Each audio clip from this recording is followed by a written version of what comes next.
Excel बहुत बड़ा है लेकिन हम इसे कवर करने वाले हैं 60 मिनट्स के अंदर। तो इसीलिए कह रही हूँ कुर्सी की पेटी बांध दीजिए क्योंकि हमारी रफ्तार थोड़ी तेज होने वाली है। क्योंकि इस वीडियो के अंदर मैं आपको कराने वाली हूँ जितने भी आपके इंपॉर्टेंट फीचर्स होते हैं वो सभी, चाहे वो डेटा वैलिडेशन हो, आपका फिल्टर हो, पिवट टेबल हो, सब कुछ इसके अंदर कवर करने वाले हैं। साथ ही साथ में हम कवर करेंगे अपनी शॉर्टकट कीज, जितनी भी इंपॉर्टेंट शॉर्टकट कीज होंगी हम इसके अंदर डेफिनेटली कवर करेंगे। फॉर्मूलाज करेंगे जितने भी इंपॉर्टेंट होते हैं और साथ ही साथ में हम करेंगे एआई।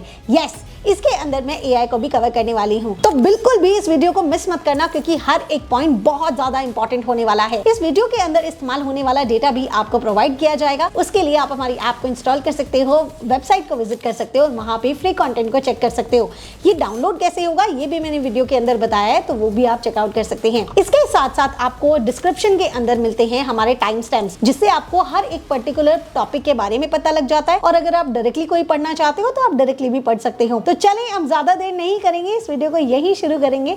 Let's get started. तो चलिए फिर शुरुआत करते हैं। जैसा कि आप देख रहे हो आपकी स्क्रीन के ऊपर मैंने यहाँ टॉपिक्स लिखे हुए हैं। ये सभी टॉपिक्स को हम इस वीडियो के अंदर कवर करने वाले हैं। आप देख सकते हो यहाँ पे मैंने टोटल 10 टॉपिक्स लिखे हुए हैं। इनके अंदर सब टॉपिक्स हैं तो वो भी यहाँ पे कवर होंगे। हर एक टॉपिक के लिए हर एक शीट को बनाया गया है सो दैट हम यहाँ पर बहुत आसानी से सारे काम को कर सकें और ये डेटा आपको मिल सकता है।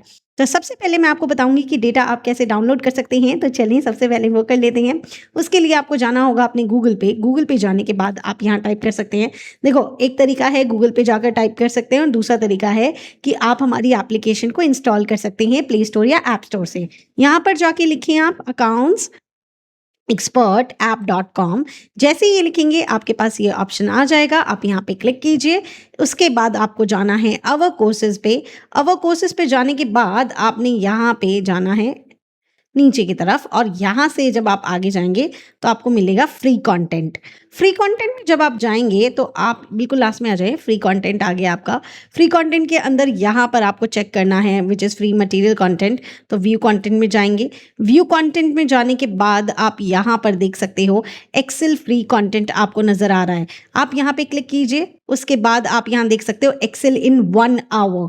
मैं इस वाले फोल्डर की बात कर रही हूँ जो आपको दिख रहा है एक्सेल इन 1 आवर। आपको बस इस फोल्डर में जाना है। यहाँ पर जाकर आप देखोगे कि तो आपको अभी के लिए मैंने ये फाइल अपलोड कर दिया है।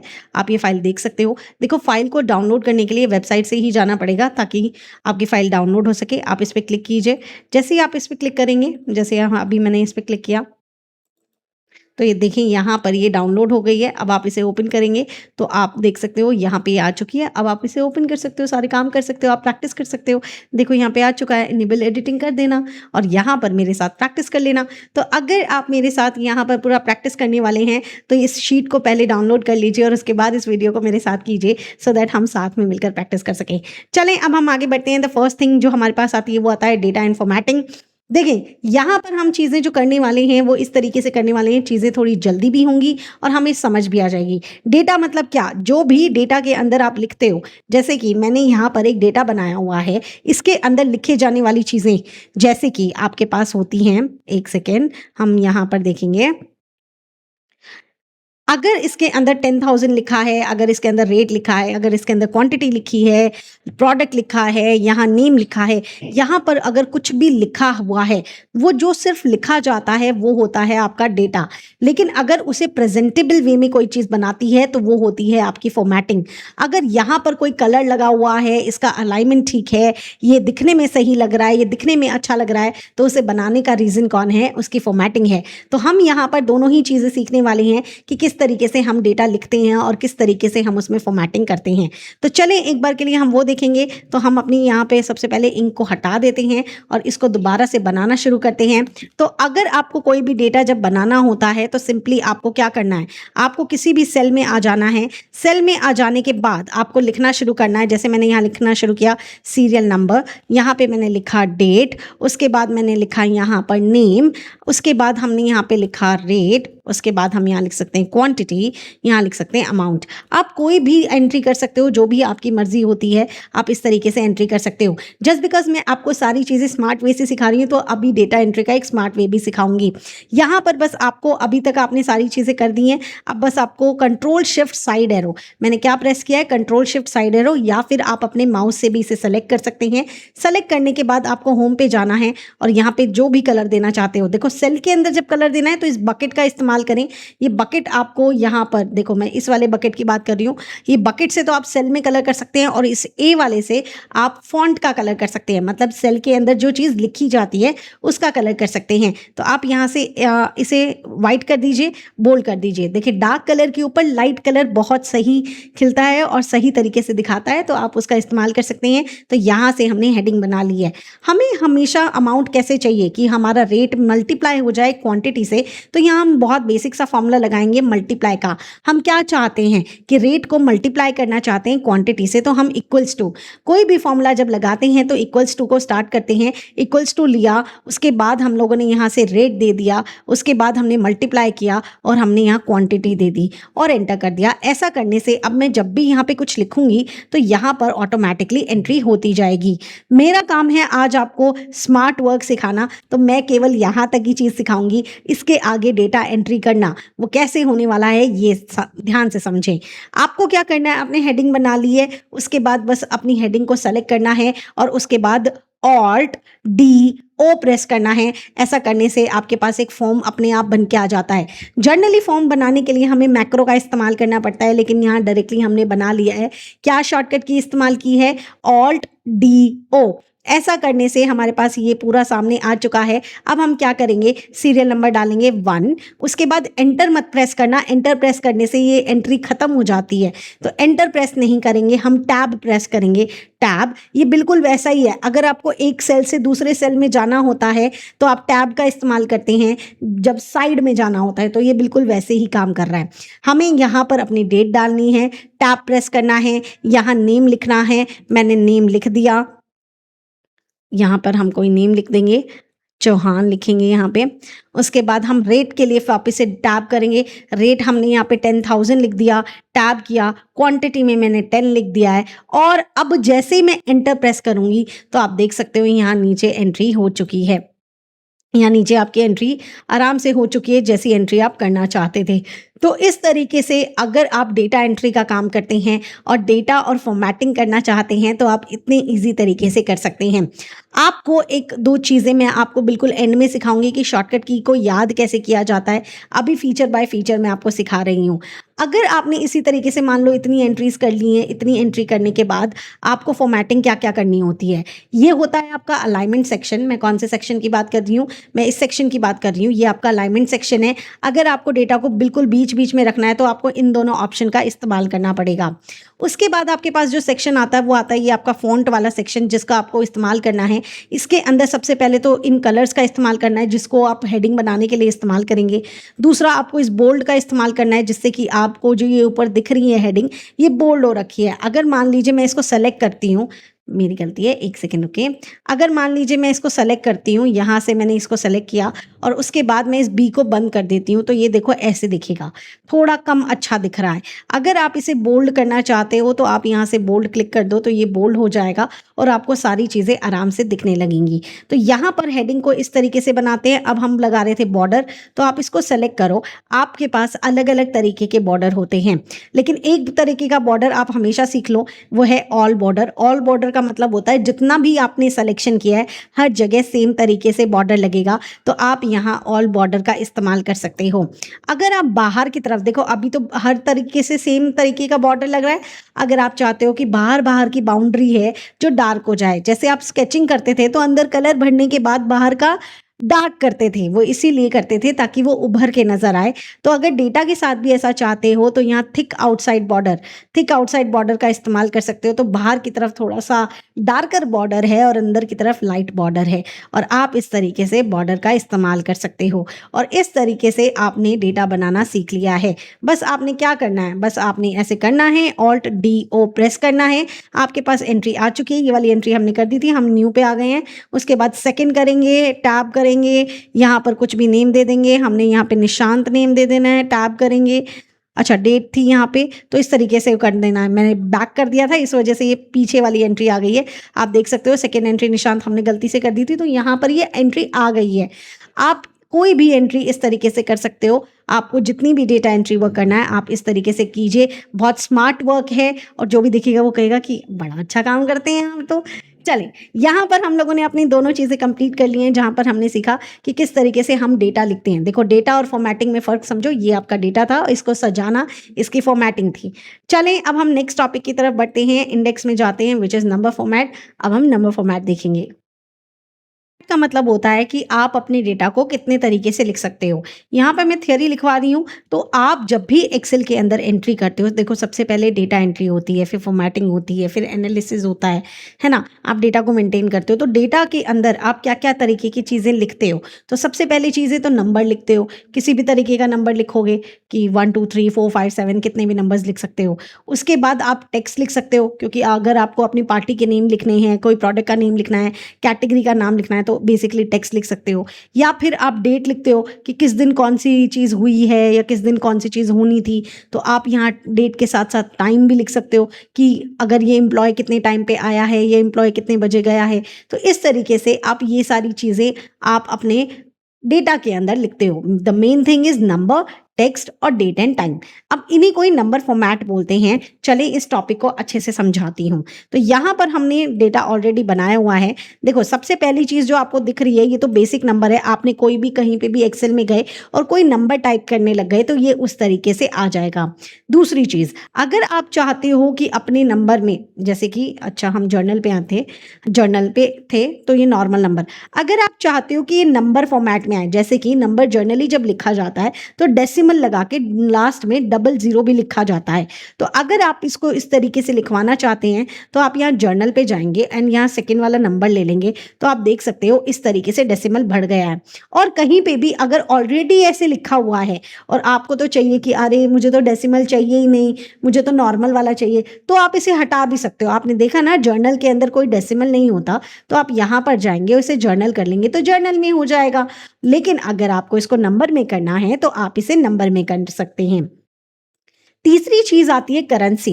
हम लोग इंडिया से बिलोंग करते हैं, हमारी करेंसी क्या है, रुपी है। अगर आप चाहते हो कि आपका जो भी डेटा लिखा हुआ है, आपने जो वैल्यू लिखी है उसके आगे रुपी का साइन लगकर आ जाए और साथ ही साथ में पीछे डेसिमल लग के आए, जितना भी डिजिट लिखी हुई है उसमें कॉमा लग के आए, तो ये प्रॉपर तरीके से आपको कर सकता है। देखो ये ऑप्शन आपको बाहर भी अवेलेबल होता है, मैं आपको दिखा देती हूँ। यहाँ पर इस ऑप्शन को अवेलेबल है, यहाँ पर अगर आप क्लिक करते हो तो आपको और भी ऑप्शंस मिलते हैं कि आप कौन सी करेंसी का इस्तेमाल करना चाहते हैं। अगर आप इस पे क्लिक करते हो तो रुपी का, डॉलर का, इस तरीके के और भी ऑप्शंस मिलते हैं।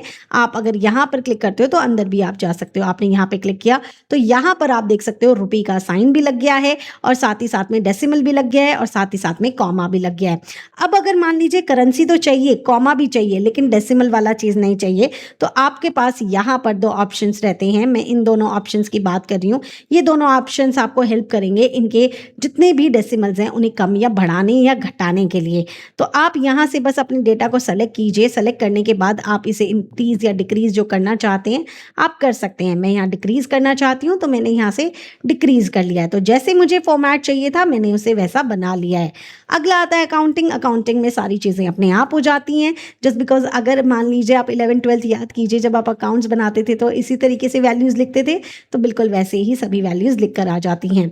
उसके बाद आता है short date and long date. Date को लिखने के बहुत सारे तरीके होते हैं, मैं आपको कस्टम वाला भी समझाऊंगी, लेकिन मेनली आप ये समझे कि शॉर्ट डेट मतलब क्या, जो डेट छोटी लिखी हो, और लॉन्ग डेट मतलब क्या, जो डेट बड़ी तरीके से लिखी हो। बड़ा तरीका कौन सा होगा कि मैं अपने मंथ को कंप्लीट स्पेलिंग लिखने लग जाऊं, मार्च को MARCH लिखने लग जाऊं, ना कि 03। तो बस इतना ही फर्क होता है। अगर आपको शॉर्ट डेट चाहिए तो ये तो ऑलरेडी शॉर्ट डेट है, वैसे तो डेट का ऑप्शन आ रहा है ऑलरेडी, तो this is your short date, तो शॉर्ट ही है ये। अगर आपको लॉन्ग डेट चाहिए तो आप बस डेट को सेलेक्ट करेंगे और लॉन्ग डेट कर देंगे तो ये डेट में कन्वर्ट हो जाएगा। आप देख सकते हो लॉन्ग डेट ऐसी होती है। देखो ये 30th में है, ये भी 30th में है, लेकिन ये इस तरीके से लिखी हुई है। This is your long date और this is your short date. उसके बाद आता है परसेंटेज। तो परसेंटेज के साथ थोड़ी सी दिक्कत है। अगर मान लीजिए डेटा पहले लिख दिया और उसके बाद उसे सेलेक्ट करने के बाद आप यहाँ परसेंटेज में जाकर परसेंटेज करेंगे तो वो ऐसे आ जाएगा।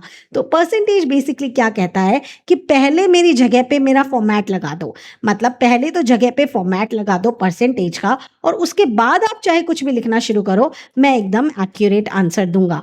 आप अगर बाद में करेंगे तो वो मल्टीप्लाई बाय 100 करके ही आपको आंसर देता है। इसलिए लिखने से पहले ही आप उस कॉलम को सेलेक्ट करो और उसे परसेंटेज में कन्वर्ट कर लो और उसके बाद आप अपना डेटा लिखो तो वो ऑटोमेटिकली परसेंटेज में कन्वर्ट हो जाता है।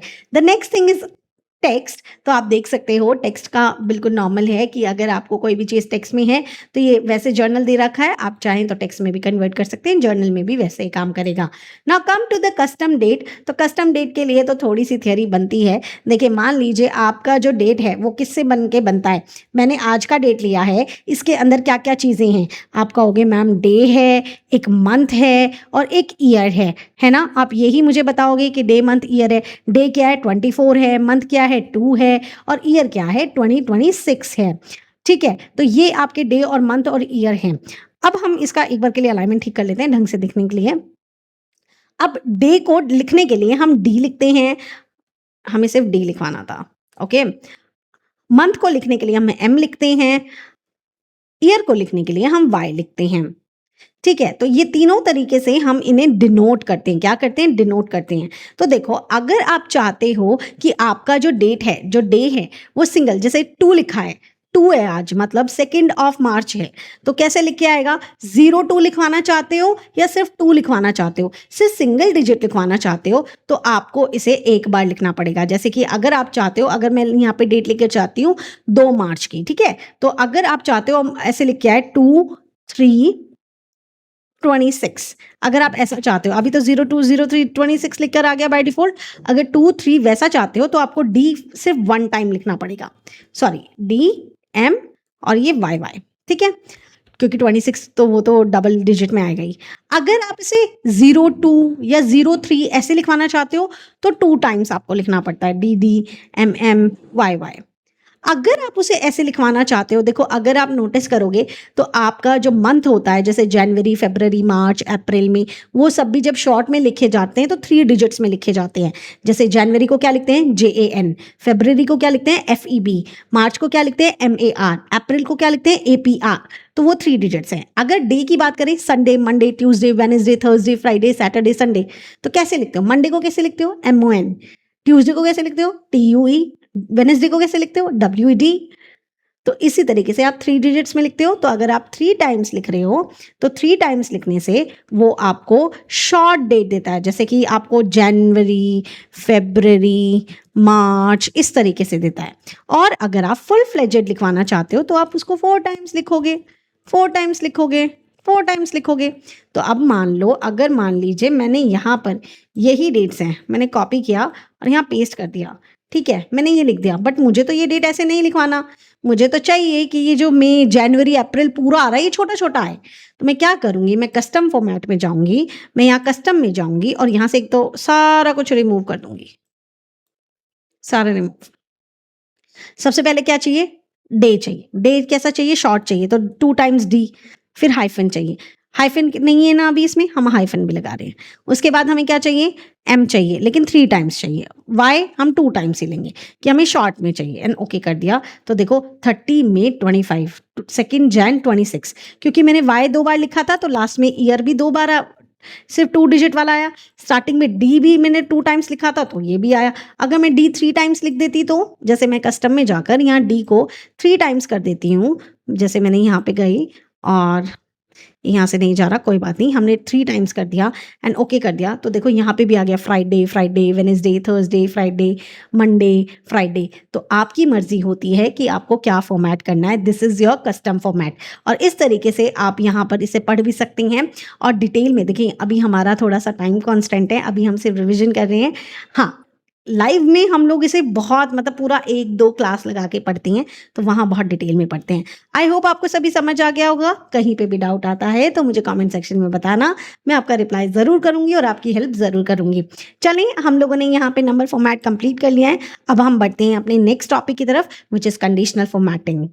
आपके पास आता है कंडीशनल फॉर्मेटिंग, तो जैसा नाम है वैसा ही काम है। क्या नाम है? चलो बताओ मुझे क्या नाम है? इसका नाम है conditional formatting. Conditional formatting. Formatting का मतलब अभी क्या समझाया था कि एक डेटा होता है, उसकी फॉर्मेटिंग करते हैं। फॉर्मेटिंग का मतलब एक तरीके से उसे रिप्रेजेंटेशन के लिए या किसी तरीके को प्रेजेंट कर सकें, इस तरीके से अपने डेटा को बनाते हैं। लेकिन उसको प्रेजेंट करने वाला जो तरीका है, उन सभी को हम इस्तेमाल करेंगे, लेकिन एक कंडीशन के साथ। जैसे कि अगर ऐसे हो तो ये कलर आ जाए, अदरवाइज ना आए। जैसे एग्जाम्पल के लिए यहाँ पे हमने डेटा लिया हुआ है, चलिए आपको वो समझाते हैं। सबसे पहली चीज़, अगर हमने यहाँ पे कोई डेटा लिया हुआ है और यहाँ पर हमने हर एक चीज़ लिखी हुई है।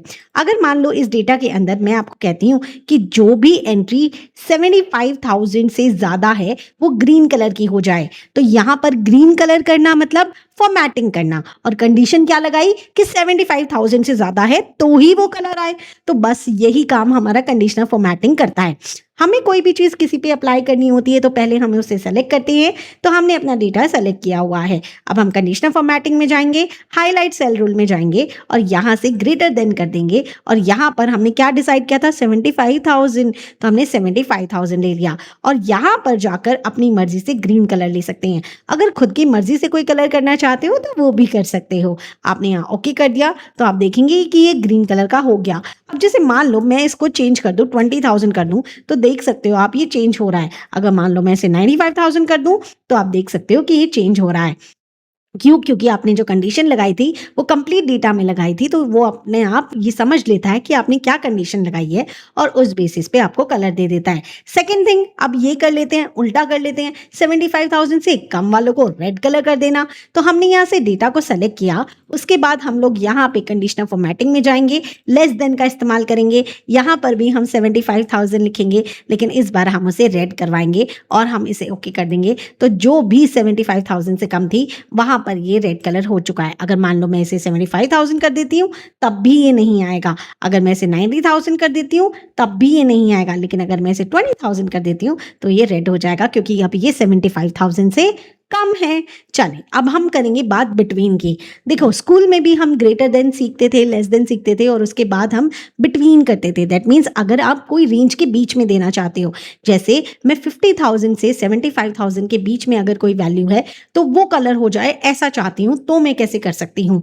तो सबसे पहले तो मुझे वही पूरे डेटा को सेलेक्ट करना होगा, कंडीशनल फॉर्मेटिंग में जाना होगा, हाईलाइट सेल रूल में जाना होगा, बिटवीन में जाना होगा। अब बिटवीन में सबसे पहले कम वाली वैल्यू देते हैं। क्या वैल्यू है? 50,000 से 75,000 चाहिए ना, तो 50,000 यहाँ लिखो।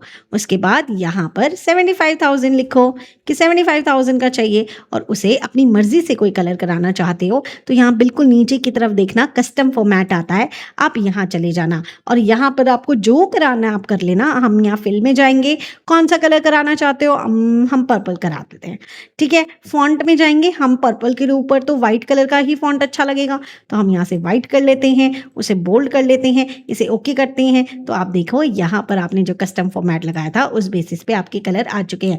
अगर मैं यहाँ पे आपको 55,000 लिख देती हूँ तो देखो ये कलर हो रहा है। अगर मान लो यहाँ पे जाके मैं 25,000 कर देती हूँ तो ये कलर यहाँ से हट जाएगा। तो आपका फॉर्मेटिंग यहाँ पर काम कर रहा है। सेम ऐसे इक्वल्स टू में है। इक्वल्स टू में एग्जैक्ट, मान लो आपके पास कोई शीट हुई, आपके पास कोई डेटा हो और आपको पता है एग्जैक्टली ये वाली वैल्यू मुझे ढूंढनी है एग्जैक्टली, तो आप उसे कैसे ढूंढ सकते हैं? जैसे अभी मुझे ढूंढना है 71023 को, तो मैं यहाँ पे पूरे डेटा को सेलेक्ट करूंगी, कंडीशनल फॉर्मेटिंग में जाऊंगी और यहाँ इक्वल्स टू में जाकर उस वैल्यू को लिख दूंगी जो मैं ढूंढना चाहती हूँ, 71023, और मैंने यहाँ पर उसको कलर दे देना है कि क्या कलर करा रहा हूँ। मैं येलो कलर करा लेती हूँ, ओके कर देती हूँ। तो देखो यहाँ पर ये वैल्यू आ चुकी है। अगर मान लो मैं इस वैल्यू को भी चेंज कर दूँ तो देखो सारे के साथ है ही नहीं वो वैल्यू, तो यहाँ पे कुछ कलर हुआ ही नहीं। अगर मैं उसको यहाँ पर ऐसे लिख देती हूँ, अच्छा कुछ और वैल्यू थी, अब मैं भूल चुकी हूँ, तो अब मैं उस वैल्यू को कैसे चेक कर सकती हूँ। तो चेक करने के लिए आप कंडीशनल फॉर्मेटिंग में जाएंगे, मैनेज रूल्स में जाएंगे तो यहाँ कुछ नज़र नहीं आएगा क्योंकि हमने सिलेक्शन नहीं की। हमने सिलेक्शन की, कंडीशनल फॉर्मेटिंग में गए, मैनेज रूल में गए तो यहाँ दिखाएगा 71023। अगर आपको कुछ एडिट करना है, डिलीट करना है, कुछ भी काम करना है, आप यहाँ पे आके कर सकते हो। कोई कलर चेंज करना है, जो भी चेंज करना है, कोई वैल्यू चेंज करनी है, आप यहाँ पे आके कर सकते हो। मान लो मुझे वैल्यू अब चेंज करनी है, 1203 लिखना है और उसके बाद ओके करना है और उसके बाद हमने अप्लाई करके ओके कर दिया तो ये देखो अप्लाई भी हो जाएगा। Now come to the next thing which is text contains, कि कैसे अगर हम मान लीजिए ये जानना चाहते हैं कि जिस भी चीज़ के अंदर प्रदेश आ रहा है वो सब कुछ हाईलाइट हो जाए तो हम क्या करेंगे, उस एरिया को सेलेक्ट करेंगे, कंडीशनल फॉर्मेटिंग में जाएंगे, टेक्स्ट दैट कंटेन्स में आएंगे और उसके बाद यहाँ केवल प्रदेश, देखो आंध्र प्रदेश लिखा है तो केवल आंध्र प्रदेश ही हाईलाइट हो रहा है ना, आपको डेटा में दिख रहा है। लेकिन अगर सिर्फ प्रदेश लिख देती हूँ तो वो भी हाईलाइट हो रहा है जो उत्तर प्रदेश में प्रदेश है। तो अगर आप प्रदेश लिखकर टेक्स्ट दैट कंटेन्स के अंदर, दैट मीन्स उसके अंदर ये चीज आनी चाहिए, ये नहीं कह रहा कंप्लीटली यही वर्ड होना चाहिए, कह रहा है उसके अंदर ये वर्ड आना चाहिए। अगर वो आता है तो उसे कलर कर देना। तो यहाँ से हमने उसको रेड टेक्स्ट बना दिया, ओके कर दिया तो केवल रेड टेक्स्ट हो गया और आप देख सकते हो आपकी फॉर्मेटिंग हो गई है। इस तरीके से आप टेक्स्ट दैट कंटेन्स का इस्तेमाल कर सकते हैं। देखिए हमारा ये क्विक रिविजन है, 1 घंटे में सारी चीज़ें करना बहुत मुश्किल है। मेरे खुद के जो मैराथन है वो 10-10, 20-20 घंटे के हैं, जहाँ पे मैंने डिटेल में करवाया वो चेकआउट कर सकते हो, लाइव चेकआउट कर सकते हो, जहाँ हम बहुत टाइम लगाते हैं। यहाँ चल रहा है रिवीजन। चले अब हम आगे बढ़ते हैं, जहाँ पर हम देख रहे हैं कि डेट अकरिंग, अगर मान लीजिए हम कोई आज की डेट को हाईलाइट कराना चाहते हैं तो हमने इसको सेलेक्ट किया, हाईलाइट सेल रूट में गए, डेट अकरिंग में गए। जैसे यहाँ पर बहुत सारे ऑप्शन होते हैं, यस्टरडे बीता हुआ कल, टुडे आज, टुमारो आने वाला कल, इन द लास्ट 7 डेज पिछले 7 दिन। इस तरीके से बहुत सारे ऑप्शंस आपके पास हैं। अगर मैं टुडे करती हूँ और यहाँ ओके करती हूँ तो देखो आज की डेट पे ये हाईलाइट हो गए। अगर कहीं पे भी मैं आज की डेट लगाती हूँ तो वो ऑटोमेटिकली हाईलाइट हो जाएगा। उसके बाद आता है डुप्लीकेट्स। तो अगर चाहे वैल्यूज़ हो चाहे कोई भी डेटा हो, अगर आपको देखना है कि उसके अंदर डुप्लीकेसी है क्या, कोई चीज़ एक से ज़्यादा बार आ रही है क्या, तो वो आप इसमें देख सकते हैं। आप यहाँ कंडीशनल फॉर्मेटिंग में जाएंगे और यहाँ डुप्लीकेट वैल्यू पे सेलेक्ट करेंगे एंड ओके कर देंगे तो यहाँ पर सब कुछ डुप्लीकेट हो रहा है, सिर्फ हरियाणा को छोड़कर, वो सिर्फ एक बार आ रहा है, बाकी सब डुप्लीकेट हो रहा है और इसलिए ये सारे के सारे कलर कर दिए गए हैं। तो ये थी आपकी बेसिक कंडीशनल फॉर्मेटिंग, और जो कि आनी ही आनी चाहिए। ये नहीं आएगा तो बिल्कुल ही बेसिक, मैं कह सकती हूँ बेसिक ही मिसिंग हो जाएगा। तो ये वाली कंडीशनल फॉर्मेटिंग आपको आनी ही आनी चाहिए। इसके अलावा मैं आपको थोड़ी सी एडवांस वाली भी सिखाती हूँ कि मान लीजिए अभी तक क्या है ना, एक डेटा सेलेक्ट किया वो हाईलाइट हो गया। अब मान लो मुझे सेलेक्ट, तो मुझे हाईलाइट तो ये कराना है कि भैया अगर 5 से ऊपर क्वांटिटी हो तो हाईलाइट कर देना, 5 से ऊपर क्वांटिटी हो तो हाईलाइट कर देना, लेकिन पूरी की पूरी रो को हाईलाइट कराना चाहती हूँ।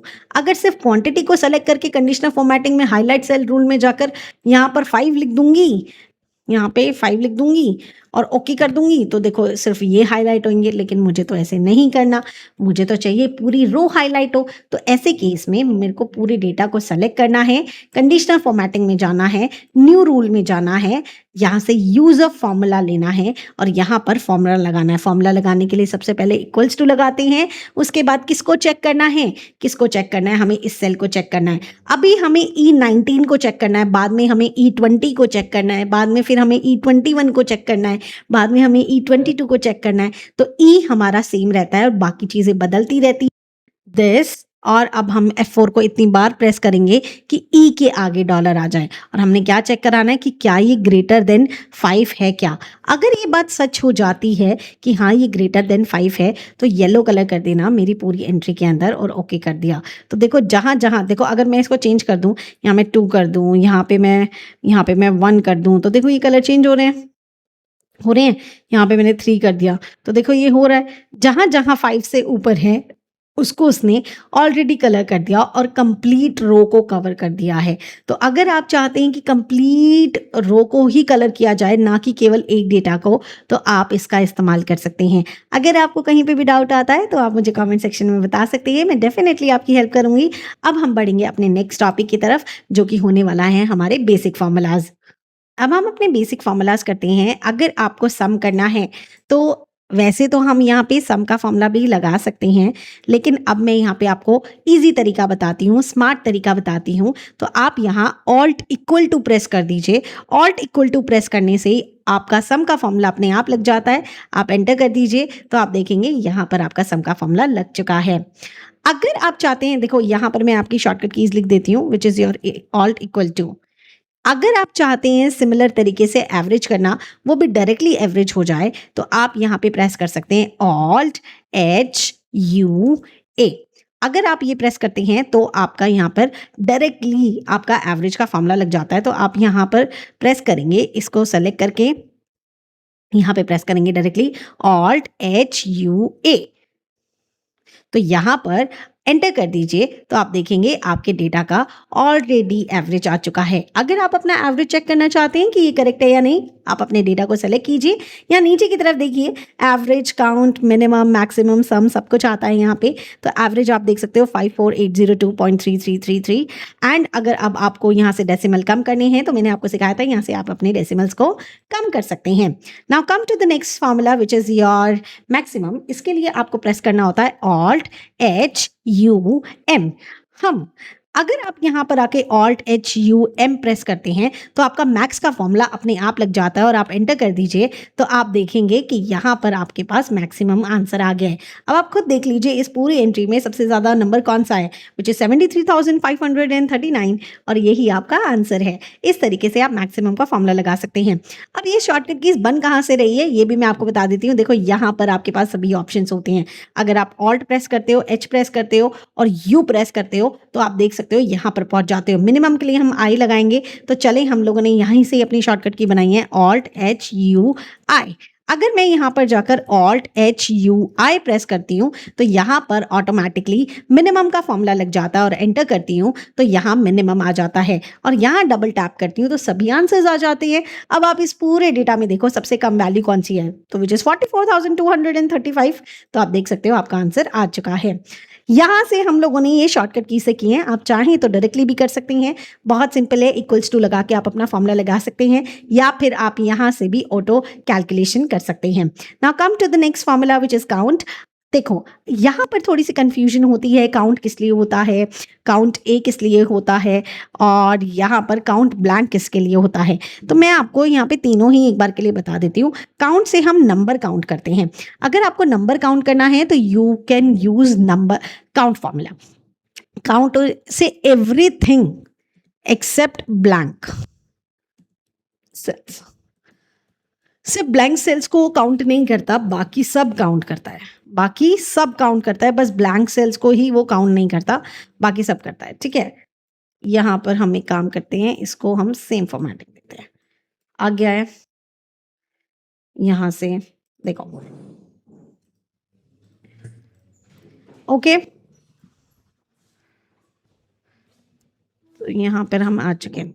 काउंट ब्लैंक में वो केवल और केवल ब्लैंक सेल्स को काउंट करता है। किसको काउंट करता है? ब्लैंक सेल्स को। तो अगर नंबर काउंट कराना है तो काउंट फॉर्मूला, सब कुछ काउंट कराना है सिर्फ ब्लैंक सेल्स छोड़ने हैं तो count A formula, otherwise blank cells formula. तो जैसे कि मान लीजिए आप यहाँ काउंट कराना चाहते हो कि कितने में एंट्रीज हो रखी हैं, तो आप यहाँ काउंट फॉर्मूला लगाओगे, टैप करोगे, अपनी रेंज दे दोगे, रेंज देने के बाद आप यहाँ पर एंटर कर दोगे तो आपको पता लग जाएगा कि कितने में एंट्री हो चुकी है।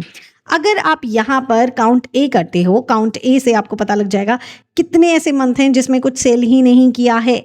तो आप यहाँ काउंट ए करते हो तो आपको पता लग जाएगा, नहीं यहाँ तो सब कुछ पता लगेगा, ऐसे कितने सेल हैं जहाँ पर सारी एंट्रीज हो रखी हैं, तो विच इज़ 3, सभी की एंट्रीज हो रखी हैं। अगर मान लीजिए मैं अगर काउंट करना चाहती हूँ टेक्स्ट कितना लिखा हुआ है, तो यहाँ पर मेरे पास सब कुछ आ गया है। यहाँ पे मेरे पास नंबर की चीज़ें आ गई हैं। नंबर की चीज़ें कैसे आएंगी? ऐसे मैं नंबर की चीज़ें निकाल लूँगी, और जैसे ही सारा नंबर की चीज़ आ जाएगी मुझे पता लग जाएगा कि कितने हम लोगों ने यहाँ टेक्स्ट लिख रखे हैं, दिस माइनस दिस, तो हमारे पास आ जाएंगे कितना हमने टेक्स्ट लिखा हुआ है। थोड़ा सा स्मार्टली हम काम कर सकते हैं। नाउ कम टू दिस, अगर आपको ब्लैंक काउंट करने हैं तो आप यहाँ पर काउंट ब्लैंक कर सकते हैं, टैब कर सकते हैं, यहाँ पर आप कंप्लीट रेंज दे सकते हैं और एंटर कर सकते हैं, तो ये आपको बता देगा कितने ब्लैंक आपके इसमें आ रखे हैं। यहाँ हमने नेम में भी ब्लैंक ले रखा है, तो आप अपनी रेंज को यहाँ से भी ले सकते हैं। इसको चाहें तो हम दोबारा लगा लेते हैं, ताकि हम ये एक साथ लिख सकें। तो हम यहाँ पे काउंट ब्लैंक करेंगे, यहाँ पर हम रेंज देंगे, रेंज देने के बाद हम कंट्रोल एंटर करेंगे तो सभी आंसर्स एक ही बारी में आ जाएंगे। तो इस तरीके से हमने अपने बेसिक फार्मूलाज कंप्लीट कर लिए हैं, शॉर्टकट कीज के साथ कंप्लीट कर लिए हैं। आप चाहें तो नॉर्मल तरीके से भी यहाँ लगा सकते हैं। चलें अब हम नेक्स्ट थिंग करेंगे which is our more formulas. More formulas को भी हम इसी में ही कवर कर लेते हैं। यहाँ पर आपको बहुत सारे फार्मूलाज मिलने वाले हैं, तो चलें इसे भी एक एक करके कंप्लीट करते हैं।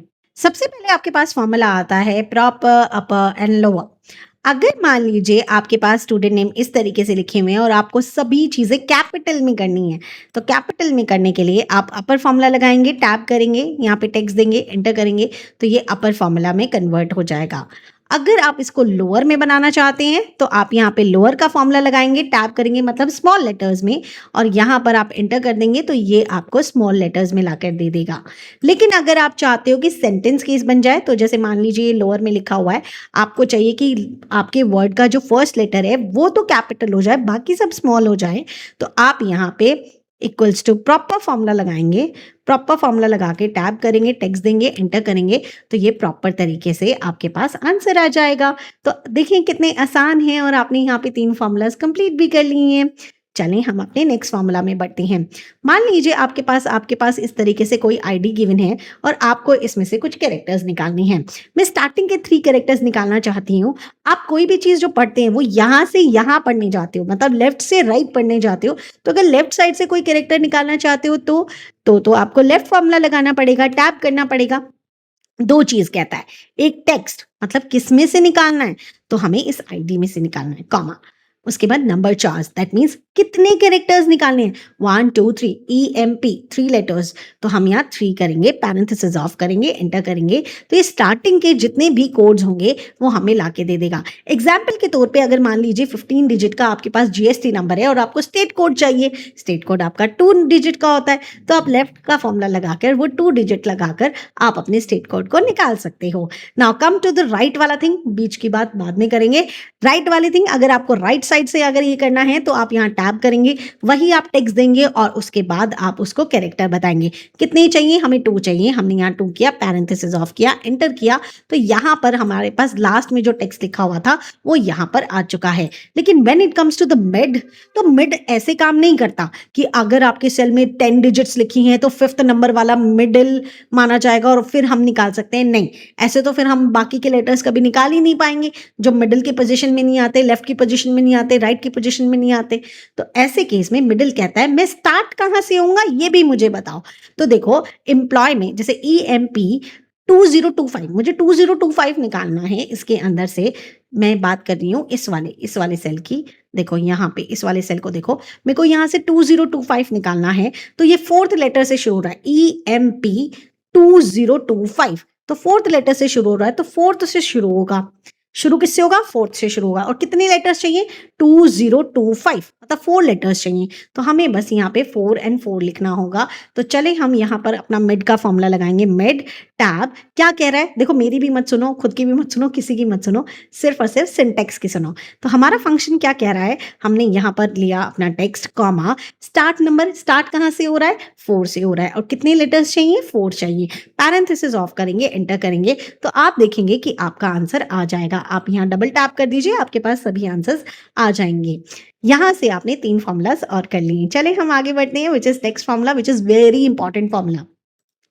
आपको मैंने नंबर फॉर्मेट में कस्टम फॉर्मेट पढ़ाया था, राइट, डेट का फॉर्मेट पढ़ा था, बस वही यहाँ पर काम आने वाला है। अगर मान लीजिए आपके पास डेट्स गिवन है और आपको लिखवाना है कि उस दिन पे कौन सा दिन पड़ रहा था, मंडे था, ट्यूसडे था, वेडनेसडे था, थर्सडे था, तो ये बात किससे पता लगेगी, ये बात एक डेट के अंदर कौन सी चीज से पता लग सकती है, डे से पता लग सकती है। और डे को हम लिखते किससे हैं, डी से लिखते हैं। और अगर मान लो कंप्लीट स्पेलिंग लिखवानी हो तो डी को कितनी बार लिखना होता है, देखो हमने यहाँ नंबर फॉर्मेट में किया था कि अगर हमें यहाँ पर उसको कंप्लीट स्पेलिंग लिखवानी हो तो हमें उसे 4 टाइम्स लिखना होता है। तो वही बात यहाँ पर है कि हमें जब कंप्लीट लिखवाना है तो हम 4 टाइम्स लिखेंगे। चले हम करके देखते हैं। हम यहाँ टेक्स्ट फॉर्मूला लगाएंगे, टैब करेंगे, क्या कह रहा है, वैल्यू दो, वैल्यू मतलब क्या, वो डेट दो, कॉमा, उसके बाद टेक्स्ट दो। देखो कोई भी फॉर्मूला के अंदर जब हम कोई टेक्स्ट लिखते हैं ना, देखो नंबर लिखो, रेंज लिखो, सेल लिखो, कुछ भी लिखो, डायरेक्टली लिख सकते हो, लेकिन व्हेन जब हमें टेक्स्ट लिखना होता है ना, तो हम डबल इन्वर्टेड कॉमा लगाते हैं। हम इसके अंदर लिखते हैं डी डी डी डी और फिर डबल इन्वर्टेड कॉमा बंद करते हैं, पैरेंथेसिस बंद करते हैं और एंटर करते हैं। ऐसा करने से ये हमें दे देता है। अगर मंथ चाहिए होता तो चलो जल्दी से बताओ, कमेंट में बताओ कि क्या लगाओगे, और अगर साथ में प्रैक्टिस कर रहे हो तो लगा के बताओ। चलो, तो यहाँ 4 टाइम्स एम करते और एंटर कर देते, तो ये हमें मंथ बता देता। इस तरीके से आप कोई भी आंसर निकाल सकते हैं। यहाँ से हमने एक और फॉर्मूला कंप्लीट कर लिया है। Now let's move to the next formula which is E date. E date क्या कहता है? ड्यू डेट निकालने के लिए कहता है। जैसे मान लीजिए आपसे आपका कस्टमर अभी आपसे कुछ परचेज करके लेकर चला गया और आपको कहता है कि पेमेंट अभी नहीं दूंगा, 2 महीने बाद दूंगा, 4 महीने बाद दूंगा, 5 महीने बाद दूंगा। तो 5 महीने बाद वो कौन सी डेट पे आएगा जब उसको पेमेंट देना होगा, ये बात अगर आपको निकालनी है तो आप ई डेट से निकाल सकते हो। सिंपल सा फॉर्मूला है। ई डेट कहता है सबसे पहले वो डेट बताओ जहां से ये काम शुरू करना है, जिस दिन वो परचेज करके गया है, that is your start date. तो मान लो स्टार्ट डेट ये है और उसके बाद पूछता है कितने महीने का कह के गया है वो, भाई इतने महीने का कह के गया है, पैरेंथेसिस ऑफ करेंगे, एंटर करेंगे, तो आप देख लो आपका आंसर आ जाएगा। अभी जो आंसर है वो क्या है? जर्नल में देखो, ऊपर जर्नल में हमें आंसर क्या चाहिए था? डेट में चाहिए था। डेट के लिए क्या करेंगे? फॉर्मेट लगाएंगे, short date, long date, as per your choice. हम शॉर्ट डेट कर देते हैं तो हमारे पास डेट आ जाएगी। ठीक है, तो ये था आपका ई डेट, जिसके अंदर हम केवल ड्यू डेट निकालते हैं कि भाई इस डेट के बाद अगर इसमें इतने महीने जोड़ दिए जाएं तो वो कौन सी डेट बनेगी, वो इस तरीके से निकाली जाती हैं। हमने यहाँ पर एक और फॉर्मूला कंप्लीट कर लिया। चले हम आगे बढ़ते हैं, जहां पर हम और डेट के फॉर्मूलाज करेंगे विच इज डेज। देखो, 2 तरीके से चीजें होती है। कहीं पे डे लिखा होता है, देखो कहीं पे डे लिखा हो और कहीं पे डेज लिखा हो। जहां डेज लिखा हो ना, लॉजिक बता रही हूँ, एक सिंपल सा ट्रिक बता रही हूँ, लॉजिक नहीं, सिंपल सी ट्रिक बता रही हूँ। जहां डेज लिखी हो ना, समझ लो कि वहां पर डिफरेंस बिटवीन द 2 डेज बात हो रही है। किसकी बात हो रही है? डिफरेंस बिटवीन 2 डेट्स बात हो रही है। लेकिन अगर जहां डे की बात हो रही है, वहां कोई सिंगल वैल्यू आने वाली है, वहां कोई सिंगल वैल्यू आने वाली है। तो अगर हम यहाँ डेज का फॉर्मूला लगा रहे हैं, दैट्स सो ऑब्वियस कि हम 2 डेट्स के बीच का डिफरेंस निकालना चाहते हैं। जैसे अगर मान लीजिए आपको इनिशियल डेट और लास्ट डेट गिवन है, या फिर आपको किसी के ज्वाइन करने का डेट और किसी के छोड़ने का डेट पता है, या फिर आपको किसी के जन्म लेने का दिन और आज तक की डेट पता है, तो आप कोई भी चीज 2 डेट्स में डिफरेंस निकाल सकते हो। यहाँ पर मेरे पास इनिशियल डेट है और लास्ट डेट है, मुझे इन दोनों का डिफरेंस निकालना है, तो मैं यहाँ डेज का फॉर्मूला लगाऊंगी, टैब करूंगी, एंड डेट दूंगी। देखो ये, इसको पढ़ो, इसको नहीं पढ़ोगे तो फिर दिक्कत आएगा। इसको पढ़ो, एंड डेट दूंगी, स्टार्ट डेट दूंगी, पैरेंथेसिस ऑफ करूंगी, एंटर करूंगी, तो ये मुझे बता देगा इतनी डेज का डिफरेंस है और ये मुझे एक्चुअल आंसर देता है। देखो इस तरीके के बहुत सारे फॉर्मूला है, जब हम अपने लाइव में करते हैं तो बहुत सारे करते हैं। हम 2 से 3 क्लासेस लगाते हैं, इसके अंदर 2 से 3 दिन लग जाते हैं जब हम पूरा रिवाइज करते हैं, तो इतने सारे फॉर्मूलाज हैं। जस्ट बिकॉज हम शॉर्ट क्विक रिविजन करें तो हम लोग यहाँ पे एक ही फॉर्मूला करेंगे। Now come to the network days. देखो हमारे पास कितने दिन होते हैं एक वीक के अंदर, तो आप कहोगे 7, Monday, Tuesday, Wednesday, Thursday, Friday, Saturday, Sunday, है ना, 7 दिन होते हैं। लेकिन एक्सेल के लिए अगर मैं वर्क डे बोलूं तो मतलब किसी दिन काम करना, और वीकेंड बोलूं तो जिस दिन पार्टी करना होता है। तो वर्क डे उसका जो होता है वो मंडे से लेकर फ्राइडे माना जाता है, और वीकेंड वो सैटरडे संडे को मानता है। आपको मिल रहा है या नहीं मिल रहा है वो तो दूर की बात है, लेकिन वो तो इसे सैटरडे संडे ही कंसिडर करता है। तो अगर आपको काउंट करना है कि भाई इन दोनों डेट्स के बीच में, देखो डेज तो आपको बता रहा है कि एक्चुअल कितने दिन है, उसको कोई फर्क नहीं पड़ता, मंडे है, Tuesday, Wednesday, Thursday, Friday, Saturday, Sunday, कोई फर्क नहीं पड़ता। लेकिन नेट वर्क डेज कह रहा है कि जी देखो मैं आपको बताऊंगा कितने वर्क डेज हैं, मैं वीकेंड को काउंट ही नहीं करूंगा, मैं सैटरडे संडे को काउंट ही नहीं करूंगा। तो देखो सेम डेट है लेकिन नेटवर्क डेज आंसर अलग देता है। नेटवर्क डेज टैब करेंगे, स्टार्ट डेट लेंगे which is your initial date, comma, उसके बाद एंड डेट लेंगे, पैरेंथेसिस ऑफ कर देंगे और एंटर कर देंगे। तो आप देखोगे यहाँ पर सेम डेट्स हैं, दोनों के फर्क में देखो आंसर का फर्क देखो 76 और 55। क्यों? क्योंकि यहाँ पर सब कुछ कंसिडर किया है, यहाँ पर सैटरडे संडे वो 2 दिन कम कर दिए गए हैं इन दोनों डेट्स के बीच में। तो इस तरीके से आप नेटवर्क डेज का फॉर्मूला लगाते हैं। तो चलिए हम लोगों ने यहाँ पे 2 फॉर्मूलाज और कंप्लीट कर लिए, अब हम आगे बढ़ते हैं। नेक्स्ट आपके पास आता है लॉजिकल फॉर्मूलाज। लॉजिकल फॉर्मूलाज कैसे होते हैं, चलिए हम एक बार के लिए इस पूरे डेटा को लेते हैं और इसे थोड़ा सा एडजस्ट करते हैं। देखो हम यहाँ इस डेटा को हटा सकते हैं सो दैट आपको दिक्कत ना हो देखने में। देखो हमारे पास ये डेटा है और इसके अंदर हमारे पास परसेंटेज गिवन है। अगर मैं कहती हूँ कि अगर कोई पर्सन 33% से ज़्यादा मार्क्स लेकर आ रहा है ना, तो वो पास है, वरना वो फेल है। मैं क्या कह रही हूँ, अगर आपके मार्क्स 33% से ज़्यादा आए हैं तो आप पास हो, वरना आप फेल हो। तो if your percentage is greater than 33%, then you pass, otherwise you fail। मैं ये बात बोल रही हूँ। चलो अब इसे फॉर्मूला में लिखते हैं। आपको ये बात समझ आ गई? अब इसे फॉर्मूला में लिखते हैं। ठीक है, इसे फॉर्मूला में कैसे लिखेंगे? Equals to if tab logical test मतलब क्या? If your percentage, that means this percentage is greater than equals to 33%, अगर ये ज्यादा है या इक्वल है 33% के, तब तो पास। पास क्या है? टेक्स्ट है। टेक्स्ट फॉर्मूले में कैसे लिखते हैं? डबल इन्वर्टेड कॉमा में लिखते हैं। डबल इन्वर्टेड कॉमा ऑन करो, पास लिख दो। अदरवाइज क्या करना है? फेल। फेल लिख दो। देखें, हमारे पास टाइम का कांस्टेंट जरूर है, लेकिन हम लोग यहाँ पर सारी चीजें बहुत इजी और अच्छे तरीके से कर रहे हैं। तो यहाँ पर जरूर देखें, ये सारे पास हैं, सबके अच्छे नंबर आए। वाह! अभी हम फेल कर देते हैं ताकि मैं आपको समझा सकूं। अभी भी पास हो रहा है ये बंदा, देखो फेल हो गया। 33% से कम आया होगा उसका, पॉइंट में 32 पॉइंट होगा वो, यहाँ पे राउंड ऑफ हो रहा होगा। यहाँ पे मैं उसको वापस से 50 मार्क दे देती हूँ, तो देखो 24% ये फेल हो गया है। तो देख रहे हो आप क्या कह रहा है? सिर्फ इस स्टेटमेंट को जब आप पढ़ोगे ना, if your percentage is greater then, तो दैट मीन्स परसेंटेज मतलब क्या? इस वैल्यू को चेक करना है, क्या ये ग्रेटर देन 33% है, देन यू आर पास, मतलब value true, otherwise you are fail, that means value false. इस तरीके से हम अपना इफ का फॉर्मूला लगाते हैं। चलें हम आगे बढ़ते हैं। आगे हमारे पास फॉर्मूला आता है सम इफ, काउंट इफ और इस तरीके के और फॉर्मूलाज आ गए हैं। हम यहाँ पर इसे ऐसे रखते हैं। देखो अगर मान लीजिए, देखो यहाँ पर ना मेरे पास पूरा सेल्स का डेटा है।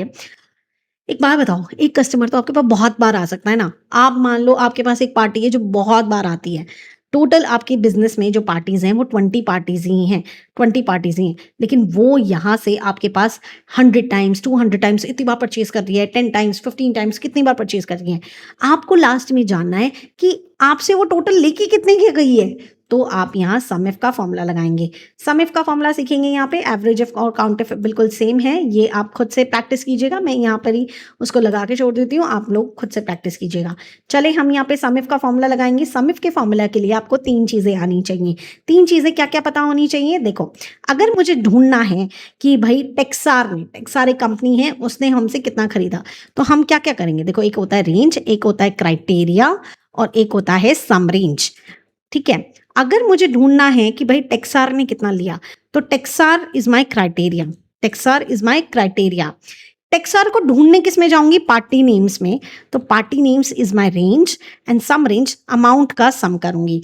तो बेसिकली क्राइटेरिया वो होता है जिसे आप ढूंढ रहे होते हो, रेंज वो होता है जिसमें जाकर आप उसे ढूंढ रहे होते हो, और सम रेंज होती है वो आपकी अमाउंट। तो आप यहाँ पर जाइए, अपना फॉर्मूला लगाइए। हम यहाँ सम इफ का फॉर्मूला लगाएंगे, टैब करेंगे, रेंज देंगे। रेंज मतलब क्या? देखो आपका क्राइटेरिया क्या है? वेदांता वेंचर्स, निवारा, नेचुरल, ये सब है ना। इसको ढूंढने कहाँ जाओगे? ऑब्वियसली पार्टी नेम्स में जाओगे। पार्टी नेम्स को सेलेक्ट कर लो। अब चाहे निवारा हो, चाहे वेदांता हो, चाहे टेक्सार हो, चाहे आरंभ हो, चाहे कर्लिकार्ट हो, चाहे सृष्टि हो, युक्ति हो, ग्रोथ, कोई भी हो, हर किसी को ढूंढने इसी रेंज में आओगे। जब सभी को ढूंढने इसी रेंज में आओगे, इसलिए F4 से फिक्स कर लो। नाउ कॉमा, उसके बाद क्राइटेरिया मतलब वेदांता वेंचर्स, कॉमा, सम रेंज मतलब किसका सम करना है? अमाउंट का सम करना है, हर किसी में इसी का ही सम करना है, इसलिए इसको सेलेक्ट करके F4 से फिक्स कर दो ताकि ये फिक्स हो जाए। Now parenthesis of inter. तो यहाँ पर आप देखोगे कि आपका यहाँ पर सम इफ लग चुका है और आपको एक बारी में टोटल मिल चुका है कि कोई भी पार्टी आपसे कितना परचेज करती है। सिमिलरली अगर आप ऑन एन एवरेज जानना चाहते हो तो आप एवरेज इफ लगाओगे। बिल्कुल सेम फॉर्मूला है जैसे सम लगाते हो, वैसे ही एवरेज काउंट लगाते हो ना, बिल्कुल ऐसे ही लगाना है आपको। बस एक फॉर्मूला आना चाहिए, बाकी फॉर्मूलाज आपके हो जाते हैं। तो यहाँ से आपको एवरेज इफ भी बिल्कुल सेम तरीके से लगाना है और फिर काउंट इफ भी आपको सेम तरीके से ही लगाना होगा। तो यहाँ पर हम लोगों ने कंप्लीट कर लिए अपना एक और formula which is very important formula, one of important formula, हमारा सम इफ। चले अब हम आगे बढ़ते हैं अपने लुकअप वाले फॉर्मूलाज की तरफ, जिसके लिए आप हमेशा इतने एक्साइटेड रहते हैं। तो चले हम वो करते हैं। लुकअप फॉर्मूलाज कब लगाने कब पड़ते हैं, तो ये समझना भी बहुत ज़रूरी है। जब आपको देखो, वैसे तो वीलुकअप को सीखने में, समझाने में हम हफ्ता लेते हैं, हफ्ते भर की क्लास चलती है वीलुकअप्स की, लेकिन यहाँ पर हम लोग ऐसा लेके चल रहे हैं कि हम उसका रिवीजन कर रहे हैं। देखो यहाँ पर जब आपके पास कंडीशन हो कि आपके पास एक मास्टर डेटा है और अब आपको साइड में इंफॉर्मेशन निकालनी है, कोई रिपोर्टिंग करनी है, तो आप वहाँ पर लुकअप फॉर्मूलाज का इस्तेमाल करते हो। हम यहाँ पर दो फॉर्मूलाज लगाने वाले हैं, which is VLOOKUP and x lookup. X lookup नया फॉर्मूला है, 2019 के बाद वाले वर्जन्स में अवेलेबल है, उससे पहले वाले वर्जन में अवेलेबल नहीं है, इवन 2019 में भी अवेलेबल नहीं है। तो अगर आपके पास अवेलेबल नहीं है तो कोई बात नहीं, हमने वीलुकअप से कर लेना है।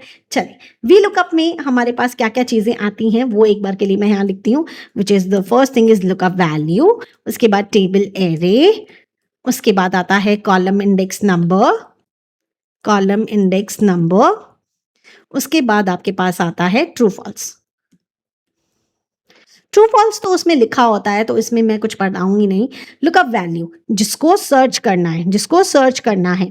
अब एक बात बताओ, वो आपका मास्टर डेटा है और आप वेदांता वेंचर का आंसर देखना चाहते हो, आरंभ का आंसर, ग्रो लीफ का आंसर, नमन का आंसर, अर्बन मंत्रा का आंसर, तो ये सब आपके क्या है, लुकअप वैल्यू है। ये सब आपकी क्या है, लुकअप वैल्यू है। जैसे वहां पे ये सब आपकी क्या थी, क्राइटेरिया थे। सम इफ लगाया था ना, तो इसके अंदर ये सब चीजें क्या थी, आपकी क्राइटेरिया थी। तो लुकअप वैल्यू को हम यहाँ पर क्राइटेरिया लिख सकते हैं। हाँ बिल्कुल, इसका मतलब है क्राइटेरिया। क्राइटेरिया बोलो, लुकअप वैल्यू बोलो, बात एक ही है। टेबल एरे, अब बात बताओ, इसको ढूंढने के लिए कहाँ जा रहे थे आप, रेंज में जा रहे थे, रेंज में जा रहे थे ना, लेकिन वहां सिंगल रेंज में जा रहे थे। यहाँ पर हमें कंप्लीट टेबल लेनी पड़ती है, यहाँ पर हमें कंप्लीट टेबल लेनी पड़ती है। थोड़ा पुराना फॉर्मूला है, थोड़ा सा हमें कंप्लीट टेबल देनी पड़ती है। एक्स लुकअप एकदम मॉडर्न है, उसके अंदर हमें सिर्फ और सिर्फ वैसा ही काम करना पड़ता है। ठीक है, कॉलम इंडेक्स नंबर कि कौन से कॉलम में आपका आंसर है, बस आपको आंसर वाला कॉलम बताना है, आंसर कॉलम बताना है कि कौन से में आंसर है। सिंपल, इतना तो सिंपल है, हम लोग यूं ही कॉम्प्लिकेटेड रखते हैं। तो चले अब हम यहाँ लगाएंगे वी लुकअप, टैब करेंगे, लुकअप वैल्यू मतलब जिसको ढूंढना है, किसको ढूंढना है, वेदांता वेंचर्स को ढूंढना है, कॉमा टेबल एरे, किसमें ढूंढना है, इसमें ढूंढना है, किसमें ढूंढना है, वेदांता वेंचर। देखो सीरियल नंबर मत लेना, आंसर नहीं आएगा, क्योंकि डेटा जब हम सेलेक्ट करते हैं तो वहां से सेलेक्ट करते हैं जहां से आपकी लुकअप वैल्यू शुरू होती है। और इसका लॉजिक क्या है ये हम यहाँ बात नहीं कर सकते, लेकिन हाँ यहाँ पर हम ये देख सकते हैं कि हमें पार्टी नेम से शुरू करना है। हर किसी को इसी में ढूंढने आओगे, आरंभ को भी ढूंढने इसमें आओगे, ग्रोलीफ को भी ढूंढने इसमें आओगे, सबको ढूंढने इसमें आओगे, इसलिए F4 से फिक्स कर लो। नाउ कॉमा, उसके बाद कॉलम इंडेक्स नंबर, आंसर क्या चाहिए, अमाउंट चाहिए, काउंट करो, party name 1, category 2, region 3, amount 4, answer क्या आएगा 4 करो, कॉमा, आपको ट्रू और फॉल्स, ट्रू कहता है अप्रॉक्सीमेट मैच, फॉल्स कहता है एग्जैक्ट मैच। आंसर क्या लगभग लगभग चाहिए, नहीं, आंसर हमें एग्जैक्ट मैच चाहिए, इसलिए हम फॉल्स लेंगे, टैब करेंगे, पैरेंथेसिस ऑफ करेंगे, एंटर करेंगे, तो ये हमें हमारा आंसर दे देगा। आंसर्स आ चुके हैं। Now come to the X lookup. X lookup कहाँ लगाते हैं, जहां वी लुकअप लगा सकते हैं, जहां एच लुकअप लगा सकते हैं, वहां एक्स लुकअप लगा सकते हैं। मॉडर्न फॉर्मूला है, ऐसा जरूरी नहीं है कि वी लुकअप नहीं लग सकता। ठीक है, एक्स लुकअप के लिए आपको क्या क्या चाहिए होता है, लुकअप वैल्यू चाहिए होता है। लुकअप वैल्यू मतलब क्या, लुकअप वैल्यू मतलब क्या, क्राइटेरिया। उसके बाद आपको क्या चाहिए होता है, लुकअप एरे चाहिए होता है। लुकअप एरे मतलब क्या, रेंज, और इसमें पूरा कॉलम मतलब पूरा एक कॉलम देना है, ज्यादा चीजें नहीं। और रिटन एरे मतलब आंसर वाला कॉलम, रिटन एरे मतलब आंसर कॉलम। ठीक है, तो चलें हम यहाँ पे लगाएंगे एक्स लुकअप। ये बहुत इजी पड़ता है, बहुत इजी, ट्रस्ट मी। तो यहाँ पर एक्स लुकअप में जिसको ढूंढ रहे हो, किसको ढूंढ रहे हो, वेदांता वेंचर्स को। नाउ कॉमा, उसके बाद किस में ढूंढोगे वेदांता वेंचर्स को, ऑब्वियसली पार्टी नेम में ढूंढोगे, तो पार्टी नेम हर किसी को इसी में ढूंढने आओगे, इसलिए F4 से फिक्स, कॉमा। उसके बाद रिटर्न एरे, आंसर क्या चाहिए, अमाउंट। देखो कोई हसल ही नहीं है, काउंट करना है, ये करना है, वो करना है, कुछ नहीं है, सिंपल सा है। F4 से फिक्स कर दो, पैरेंथेसिस ऑफ कर दो, एंटर कर दो, तो आप देखेंगे कि आपके आंसर आ चुके हैं। ऊपर नीचे आंसर देख लो, एकदम एक्यूरेट आए हैं, कुछ भी चेंज नहीं करना है आपको। तो यहाँ से हम लोगों ने मैक्सिमम जितने फॉर्मूलाज हम यहाँ कर सकते थे और जितने इंपॉर्टेंट है, मतलब ये तो ज़रूरी है आने, वो सारे मैंने करा दिए हैं। चलें अब हम बढ़ेंगे अपने नेक्स्ट टॉपिक की तरफ। टॉपिक्स हम लोग साथ में करने वाले हैं, which is filter sorting and table creation. तो चलें हम जल्दी से करते हैं क्योंकि हमारा टाइम निकला जा रहा है। देखो हमारे पास यहाँ पे डेटा है, अगर किसी भी डेटा को आप टेबल में कन्वर्ट करना चाहते हैं तो टेबल स्टार्ट्स विद टी, तो हम यहाँ पर कंट्रोल टी करते हैं और यहाँ पर माई टेबल हैज हेडर को ऑन करके ओके कर देते हैं, तो हमारा डेटा टेबल में कन्वर्ट हो जाता है। टेबल में कन्वर्ट करने का फायदा ये रहता है कि आप यहाँ से अपनी कोई भी फॉर्मेटिंग डायरेक्टली कर सकते हो, आपको बहुत सारी मेहनत खुद से नहीं करनी पड़ती है। हमने अभी सिंपल वाला ही लिया है। दूसरी चीज, आप इसके अंदर इंसर्ट स्लाइसर कर सकते हो और यहाँ से देखो आपने प्रोडक्ट वाला स्लाइसर लेकर ओके कर दिया है, तो यहाँ पर अब आपको देखने के लिए बार बार ऐसा नहीं करना पड़ेगा, फिल्टर लगाना पड़ेगा या कुछ। अपने कंप्यूटर किया, सिर्फ कंप्यूटर का डेटा दिखेगा। आपने लैपटॉप किया, सिर्फ लैपटॉप का डेटा दिखेगा। अगर आपने स्पीकर प्रेस किया तो स्पीकर का दिखेगा। अगर सबको प्रेस करना चाहते हो तो यहाँ से सारा डेटा देख सकते हो। फिल्टर हटाना चाहते हो, आप फिल्टर हटा सकते हो। तो इस तरीके से आपका टेबल आपको काफ़ी साथ देता है। अगर मान लीजिए आप आगे एंट्री भी करते हो तो ये फॉर्मेटिंग अपने आप कर देता है, आपको कुछ करने की ज़रूरत नहीं पड़ती है। तो ये भी एक काफ़ी अच्छा फ़ायदा होता है जब आप उसको टेबल बनाते हो। एक चीज़ और, जब आप टेबल बनाते हो तो बाय डिफ़ॉल्ट आपके पास यहाँ फ़िल्टर लग के आते हैं। अगर आपके पास ये फ़िल्टर नहीं है या आप अपने नॉर्मल डेटा में कहीं पे भी फ़िल्टर लगाना चाहते हैं, तो डेटा की हेडिंग में जाकर आप यहाँ फ़िल्टर का ऑप्शन होता है, यहाँ पर फ़िल्टर लगा सकते हैं या फिर आप कंट्रोल शिफ्ट एल का इस्तेमाल कर सकते हैं। फ़िल्टर लगने के बाद देखो आपके पास ऑप्शन होता है, जैसे मान लीजिए मुझे देखना है 5 से ऊपर वाली सारी एंट्रीज आ जाएं, या फिर आप पर्टिकुलर कुछ नाम से पर्टिकुलर कोई चीज़ देखना चाहते हो तो आप फिल्टर करके देख सकते हो। जैसे कि मुझे केवल लैपटॉप का आंसर देखना है, सिर्फ लैपटॉप की एंट्रीज देखनी है, तो आप यहाँ जाओगे तो आप इस सेक्शन में देखोगे तो यहाँ पर आपको सारी की सारी चीज़ें मिलती हैं। एक सेकेंड, हम लोग इसे बंद करते हैं। यहाँ पर देखो आपको सारी चीज़ें मिलती हैं। आपको केवल कंप्यूटर का देखना है, कंप्यूटर करो और ओके कर लो, तो सिर्फ कंप्यूटर का दिखेगा।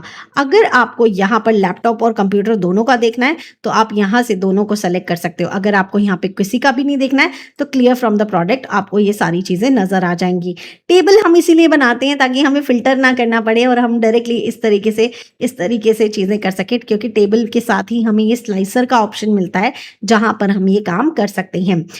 साथ ही साथ में ये हमने फिल्टर करना सीखा, which is our basic filtering. अगर मान लीजिए आप इसे एडजस्ट करना चाहते हो, अभी तो आप देखो अमन, राहुल, निशा, अंकिता अपनी मर्जी से इस तरीके से लगा हुआ है, लेकिन अगर आप चाहते हो कि ये A to Z मतलब A B C ऐसे अल्फ़ाबेटिकली ये लग जाए तो आप यहाँ पे क्लिक करेंगे और इसे A to Z करेंगे तो ये इस तरीके से एडजस्ट हो जाएगा। देखो आपके सीरियल नंबर चेंज हो गए हैं, 1 5 6 इस तरीके से आगे, दैट मीन्स ये एडजस्ट हुआ है। अगर आप इसको ऑपोजिट एडजस्ट करना चाहते हो तो आप ऑपोजिट तरीके से भी एडजस्ट कर सकते हो।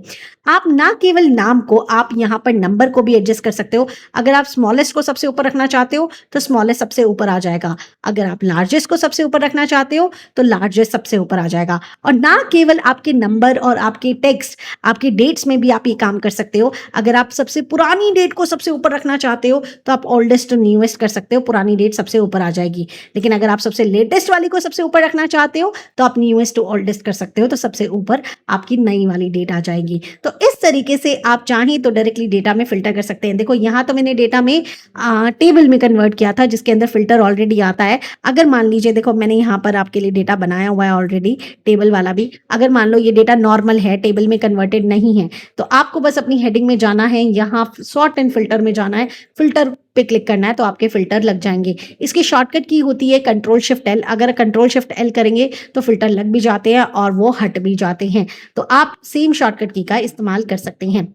इस तरीके से हम लोगों ने यहाँ पर कंप्लीट किया filter and sorting and table. मैं आपको बता देती हूँ फिल्टर के अंदर हमारे पास कस्टम फिल्टर्स भी होते हैं जो बिल्कुल सेम होते हैं, जो हमारी कंडीशनल फॉर्मेटिंग में हमने पॉइंट्स पढ़े हुए होते हैं। तो ये आप चाहें तो खुद से रिवाइज कर सकते हैं या फिर मैराथन वीडियोस चेक कर सकते हैं। डिस्क्रिप्शन के अंदर आपको लिंक मिल जाएगा, वहां पर हमने एक एक ऑप्शंस को कवर किया है। चलें हम बढ़ते हैं अपने नेक्स्ट टॉपिक की तरफ, जो कि हमारा होने वाला है पिवट टेबल एंड चार्ट। अब हम करेंगे अपना पिवट टेबल एंड चार्ट। देखो, जब आपको फॉर्मूलाज नहीं लगाने हैं, कोई काम नहीं करना है, जल्दी से एक क्विक रिपोर्ट बनानी है, वहां काम आता है आपका पिवट टेबल एंड चार्ट। चलिए अब हम बनाते हैं। उसके लिए हमें चाहिए डेटा। तो हमारे पास ये एक ह्यूज डेटा है जो कि ई कॉमर्स डेटा है। तो सबसे पहले पिवट बनाने के लिए हमें करना क्या होता है, कंट्रोल ए से पूरे डेटा को सेलेक्ट कर लीजिए। उसके बाद आप जाइए यहाँ पर इंसर्ट टैब में। इंसर्ट टैब में जाने के बाद आप जाए पिवट टेबल में, फिर जाए फ्रॉम टेबल रेंज में, और यहाँ से न्यू वर्कशीट करके ओके कर लीजिए। बिकॉज सेम वर्कशीट में करेंगे तो बहुत होच पोच हो जाएगा, तो न्यू वर्कशीट ले लो। अब आपको जो भी काम करना है ना, बस आपको यहाँ पे ड्रैग करके लेकर आना है। और खुद से ड्रैग करना नहीं आता, कोई बात नहीं, हमने यहाँ पर सिर्फ टिक करना है, वो ऑटोमेटिकली पिक कर लेगा, हमें इतनी हसल भी नहीं करनी पड़ेगी। तो अगर मान लीजिए आपके मैनेजर ने आपको कह दिया कि मुझे तो ये जानना है हर कैटेगरी में हमने कितनी सेल की है, तो सिंपल सी चीज़ है ना, कैटेगरी में कितनी सेल की है जानने के लिए आपको दो चीज़ें चाहिए, एक तरफ कैटेगरी लिखी हो और एक तरफ वो टोटल लिखा हो। ऑल्दो अगर फॉर्मूला से करने जाओगे तो कौन सा फॉर्मूला लगाओगे, चलो मुझे कमेंट सेक्शन में बताओ, क्योंकि आंसर मैं थोड़ी देर बाद बताऊंगी। और यहाँ पर आप क्या करोगे, प्रोडक्ट कैटेगरी ऑन कर दोगे और यहाँ से टोटल अमाउंट ऐड कर दोगे। तो यहाँ पर आपके पास आपकी प्रोडक्ट कैटेगरी वाली कंप्लीट रिपोर्ट तैयार है। फॉर्मूला की बात करूं, कौन सा लगाना पड़ेगा, सम इफ लगाना पड़ेगा कि अगर ब्यूटी में कितना किया है, क्लोथिंग में कितना किया है, इलेक्ट्रॉनिक में कितना किया है, होम एंड किचन में कितना किया है। जैसे अभी निकाला था कि पर्टिकुलर पार्टी ने कितना किया है, तो ऐसे ही अभी कैटेगरी ने कितना किया है। सोचो सम इफ लगाने में कितना टाइम लगता। यहाँ ना फॉर्मूला लगाना है ना कुछ करना है, डायरेक्टली रिपोर्ट तैयार है, सारी चीज़ें तैयार है। देखो, इंसर्ट टैब से कुछ भी चीज़ इंसर्ट करते हो, मतलब पिवट टेबल बनाते हो, तो जैसे टेबल बनाई थी तो आपके पास दो ऊपर टेबल डिजाइन आ गया था ना, तो ठीक वैसे ही जैसे मैं इन चीज़ों की बात कर रही हूँ, यहाँ पर आपको दो टैब मिल जाते हैं। इन टैब के इस्तेमाल से आप और भी चीज़ें अपनी पिवट टेबल में कर सकते हैं। अगर आपको कोई भी डिज़ाइन चेंज करना है, कुछ भी चेंज करना है, कलर चेंज करना है, आप यहाँ से कर सकते हैं। आपको यहाँ पर रो हेडर नहीं चाहिए, आपको कॉलम हेडर नहीं चाहिए, आप इस तरीके की चीज़ें यहाँ से कर सकते हो। बैंडेड रोज चाहिए, बैंडेड कॉलम्स चाहिए, इस तरीके से आप डिज़ाइन को चेंज कर सकते हो। अगर आपको ग्रैंड टोटल्स नहीं चाहिए, अगर आपको चाहिए तो आप इन्हें ऑन एंड ऑफ कर सकते हो। अगर आपको सब टोटल चाहिए तो आप इन्हें ऑन एंड ऑफ कर सकते हो। जैसे ही आप इस पर क्लिक करते हो, ये साइड में फिल टेबल आ जाती है, बाहर क्लिक करोगे तो चली जाती है।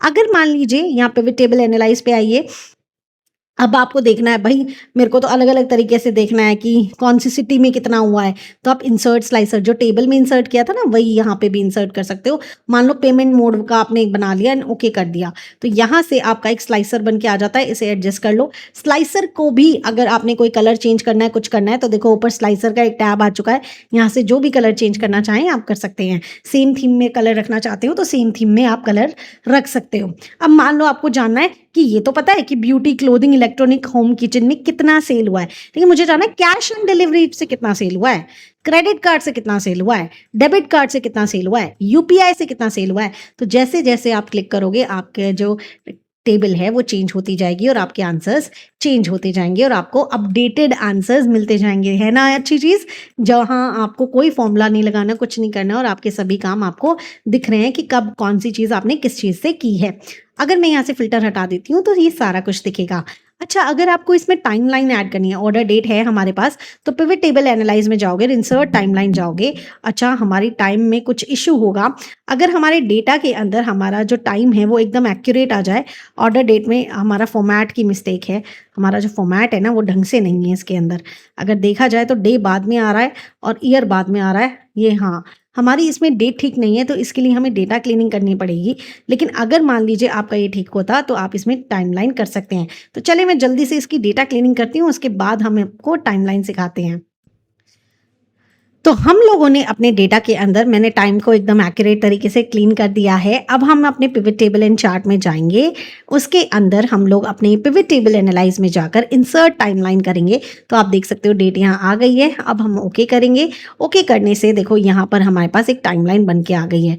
अब ये टाइमलाइन कैसे काम करती है, जैसे ही आपने जिस मंथ में क्लिक किया उस मंथ से रिलेटेड अगर कोई डेटा होता है तो आपको उसका टोटल नज़र आ जाता है। इस मंथ से रिलेटेड होगा नहीं, हम थोड़ा सा स्क्रीन को कम जूम करते हैं और यहाँ पर आप देख सकते हो, मैं यहाँ पे ईयर कर लेती हूँ, ईयर आ गया 25 26। अगर 25 का जानना है तो यहाँ पे आ गया। अगर मान लो क्वार्टर करना चाहते हो, तो अगर फर्स्ट क्वार्टर का जानना है, थर्ड क्वार्टर का जानना है, सेकंड क्वार्टर में जानना है, फर्स्ट क्वार्टर में जानना है, फर्स्ट क्वार्टर में ही है सारी चीज़ें, बाकी कहीं डेटा नहीं है, तो इसका मतलब 2025 के फर्स्ट क्वार्टर का ये मंथ में आओगे तो फर्स्ट क्वार्टर में जनवरी फरवरी में कितना हुआ, जनवरी में कितना हुआ, मार्च में कितना हुआ, तो ये भी आपको बता देगा। अगर डेज करोगे तो ये पूरा डेज डेट में वाइज बता देगा कौन सी डेट पे आपने कितना सेल किया है। अगर वो भी जानना चाहते हो तो डायरेक्टली जान सकते हो। तो टाइमलाइन के अंदर मैं यहाँ ईयर रख लेती हूँ और 25 को पूरा सेलेक्ट कर लेती हूँ, मेरे पास यहाँ डेटा आ जाएगा। द नेक्स्ट थिंग, आप जितनी भी रिप्रेजेंटेशन करना चाहते हो आप चार्ट से भी रिप्रेजेंटेशन कर सकते हो। आप पिवट टेबल एनालाइज पे जाओगे, पिवट चार्ट पे जाओगे, आप रिकमेंडेड चार्ट्स भी ले सकते हो या फिर डायरेक्टली चार्ट ले सकते हो। आपने कोई भी चार्ट लिया है और आपने यहाँ पे रख दिया उस चार्ट को, अगर मैं इसे बंद कर देती हूँ और यहाँ से देखो क्रेडिट कार्ड क्लिक करती हूँ, कुछ भी क्लिक करती हूँ, तो देखो आपका चार्ट चेंज होगा। जितना डेटा चेंज होगा वैसे ही आपका चार्ट चेंज होगा। अगर मान लो मैं यहाँ पे हटा देती हूँ और इसके अंदर कुछ चेंजेस करती हूँ, जैसे मुझे केवल फरवरी का दिख रहा है, मार्च का दिख रहा है, जनवरी का दिख रहा है, कुछ भी अगर मैं करती हूँ तो आपके चार्ट के अंदर भी चेंजेस आते हैं और आपके टेबल के अंदर भी चेंजेस आते हैं। तो आप इस तरीके से डायनेमिक तरीके से, ना कोई फॉर्मूला लगाना, ना कॉम्प्लिकेशन करनी है, आप डायरेक्टली पिवट टेबल और पिवट चार्ट बना सकते हैं। तो इस तरीके से हम अपने लिए जितनी भी रिपोर्टिंग करना चाहते हैं पिवट टेबल और पिवट चार्ट के थ्रू बना सकते हैं। आपको कोई भी डाउट हो आप मुझसे पूछ सकते हैं। ये पूरा जो चल रहा है वो ओवरव्यू चल रहा है, इसे डिटेल में 1 हफ्ता लगा के पढ़ाया जाता है। तो उसके लिए आप मेरे मैराथन चेक कर सकते हैं और लाइव क्लास के लिए जा सकते हैं। चलें अब हम बढ़ते हैं अपने नेक्स्ट टॉपिक की तरफ, जो कि एआई है। एआई के साथ हम कैसे काम करते हैं मैं आपको वो सिखाती हूँ। एआई का यूसेज, एआई मैं आपको बता देती हूँ उसी में ही काम करता है। ये जो कोपायलट का ऑप्शन आप देख रहे हो ना, ये खूबसूरत सा कोपायलट का ऑप्शन, ये तभी आता है जब आपने एक्सेल 365 परचेज किया होता है। तो आप चाहे यहाँ से कर लो या फ्री वर्जन से कर लो, बात एक ही है।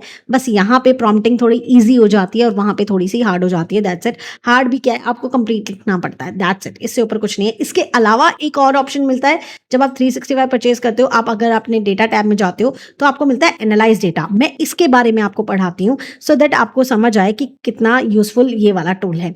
जैसे मान लीजिए मेरे पास ये इतना बड़ा सारा डेटा है, मुझे नहीं समझ आ रहा है कि इसमें मुझे क्या रिपोर्ट बनानी चाहिए, क्या करना चाहिए, कैसे करूं। तो मैंने ये डेटा सेलेक्ट कर लिया और मैंने किया एनालाइज डेटा। जैसे ही मैं एनालाइज डेटा करती हूँ, देखो इसने इतनी जल्दी मेरा, देखो आप टाइम भी चेक कर सकते हो, इसने हैंड टू हैंड मुझे बता दिया। यहाँ से इसने मुझे बहुत सारी रिकमेंडेशन दी है। यहाँ से अगर आप इसे डायरेक्टली क्वेश्चन भी पूछते हो कि टॉप 5 कस्टमर्स मुझे जानने हैं बाय सेल्स, तो मैंने यहाँ लिखा top 5 customers by total amount है, शायद टोटल अमाउंट।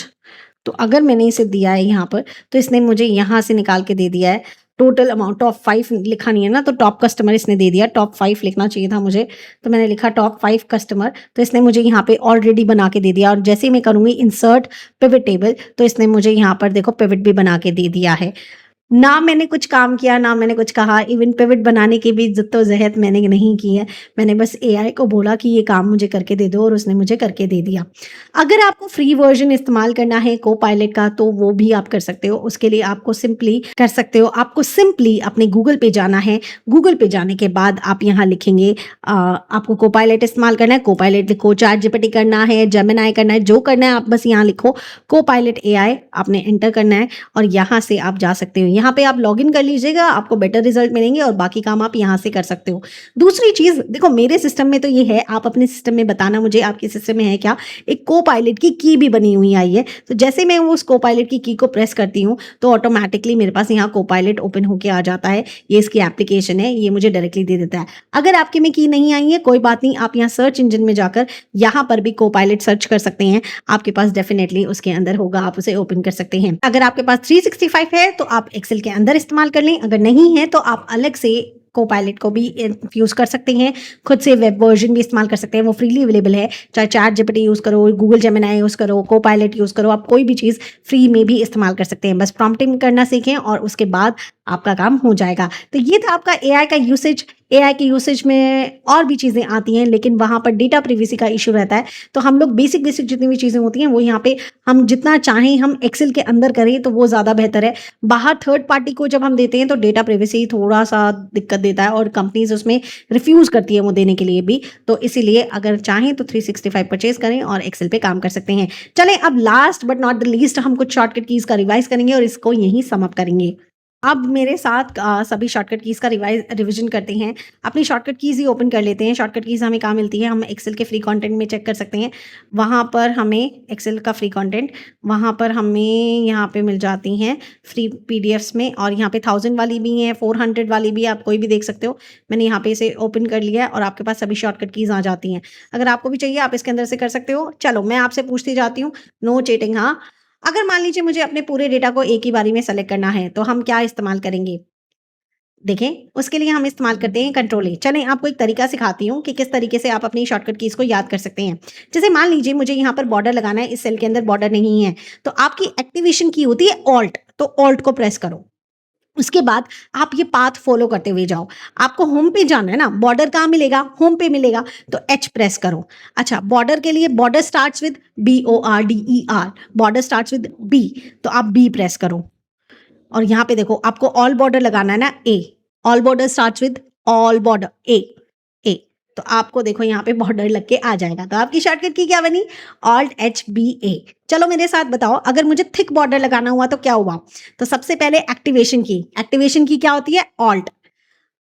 बॉर्डर कहाँ मिलेगा? होम में, होम स्टार्ट्स विद एच, तो H, border starts with B, B, और thick border starts with thick, thick border starts with T, तो आपने टिक टी किया, तो देखो यहाँ बॉर्डर आ गया। अगर मान लो मुझे ये लगा हुआ बॉर्डर हटाना है, मतलब नो बॉर्डर करना है, नो बॉर्डर करना है, तो कैसे होएगा? ऑल्ट एक्टिवेशन की, एच होम, बी बॉर्डर, और एन नो बॉर्डर। देखो यहाँ से बॉर्डर हट गया। तो इस तरीके से आप कोई भी शॉर्टकट की इस्तेमाल कर सकते हैं। चले मुझे जल्दी से बताते जाएं और उसके बाद मैं लिखती जाऊंगी यहाँ पर, यहीं पे लिख देती हूँ नीचे, ये अलग से मैंने बनाया हुआ था, एक सेकेंड, शॉर्टकट की का ऑल डेटा सेलेक्ट करने के लिए शॉर्टकट की, चलो जल्दी से बताओ, वो होती है कंट्रोल ए।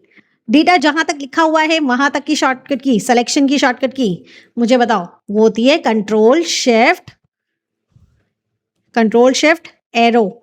अगर सिंगल सिलेक्शन बोलूं तो सिंगल सिलेक्शन किससे होता है? अगर एक एक सेल सेलेक्ट करना है, एक एक सेल सेलेक्ट करने के लिए क्या शॉर्टकट की होती है? जल्दी बताएं मुझे, क्या होती है? वो होती है शिफ्ट एरो, शिफ्ट एरो होता है। उसके बाद अगर मान लीजिए आपको अपने जितना भी डेटा है उसे क्लियर करना है, क्योंकि डेटा क्या होता है, डेटा और फॉर्मेटिंग जब हम क्लियर करने जाते हैं तो डेटा हो जाता है, फॉर्मेटिंग नहीं होती। जैसे कि अगर मान लीजिए मैंने कंट्रोल ए करके इसे डिलीट कर दिया तो केवल डेटा डिलीट हो रहा है, फॉर्मेटिंग नहीं।